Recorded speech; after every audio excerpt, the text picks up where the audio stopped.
Buongiorno a voi tutti. Oggi 29 luglio 2024. Vi propongo questa riflessione del titolo La vita è l'onda apparente del mare della coscienza.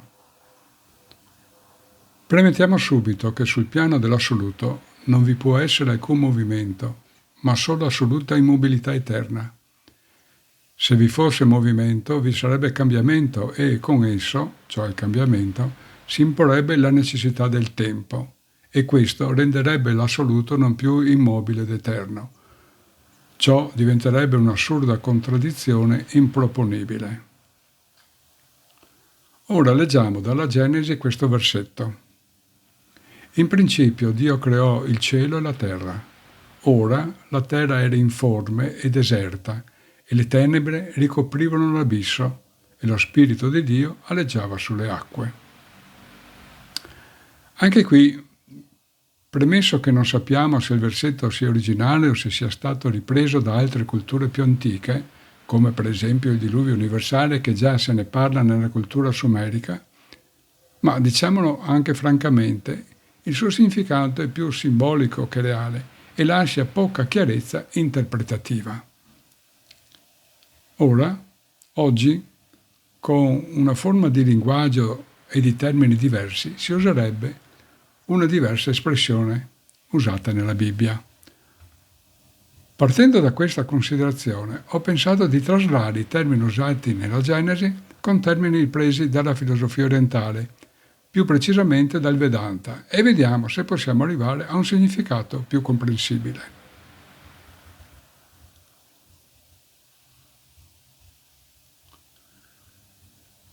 Quindi, al posto di Dio userò la parola assoluto o coscienza-mente, che preferisco, e al posto dello spirito la coscienza, mentre alle acque la mente, e otteniamo questo risultato.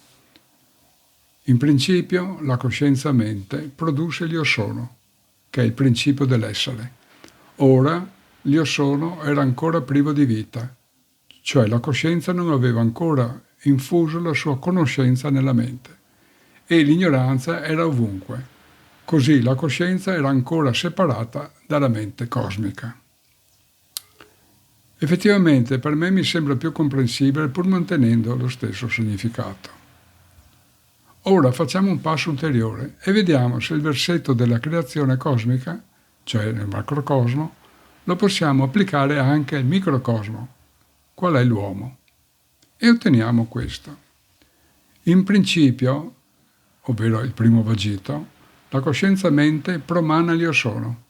Ora l'io sono non ha ancora un suo pensiero e quindi l'ignoranza è ovunque, perché la coscienza è ancora separata dalla mente. Solo con la personalità, vedremo, vi sarà unione fra la coscienza e mente, pur nel loro distinguo. Mi sembra che anche qui il significato del versetto della Genesi sia sostenibile anche a scala microscopica. Infatti, lo spirito, ovvero la coscienza, feconda le acque, la mente, solo apparentemente però, quindi abbiamo un'illusione, abbiamo Maya, per infonde alla prima vibrazione della mente l'io sono della conoscenza, che si tradurrà poi in pensiero, produttore del sogno cosmico. Così lo spirito, fuoco e aria, quando agita la mente, acqua e materia, genera la vita, l'onda, e fa apparire il suo movimento come fosse reale creazione dell'universo. Ora, se osserviamo la superficie increspata del mare, vedremo che l'onda si alza per poi ricadere, ma in realtà l'oggetto galleggiante non subisce alcun spostamento orizzontale causato dall'onda, perciò è un suo solo sollevarsi e un ricadere che segue perfettamente l'alzarsi e ricadere dell'onda. Così si può pensare che la vita nel sogno cosmico sia l'oggetto apparente che, posto sulla superficie della coscienza, produca un illusorio movimento prodotto dall'energia della mente cosmica. In realtà nulla si muove realmente perché la coscienza-mente, o assoluto, come abbiamo detto, è infinitamente immutabile ed eterno. Prendendo consapevolezza di sé, cioè dell'io sono, la mente, grazie alla coscienza, genera il pensiero, l'onda, e con esso il mondo, moltitudine di onde, ma sempre come movimento apparente e illusorio che appartiene al sogno. L'onda pensiero, che è l'ego, sembra che per un breve momento si elevi dalla superficie del mare, che è coscienza cosmica, e ha la percezione illusoria, maya, di essere diversa, ovvero con la personalità, dal contesto che l'ha generata, senza subire peraltro un reale movimento o spostamento, quando vi è solo coscienza che genera un continuum di onde, di ego, che sembrano creare il movimento della superficie, dando l'idea della vita di un corpo fisico illusorio, grazie all'energia mentale.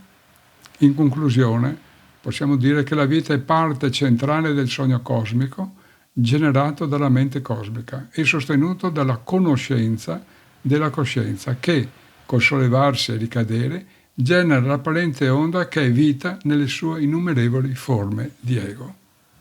Un saluto.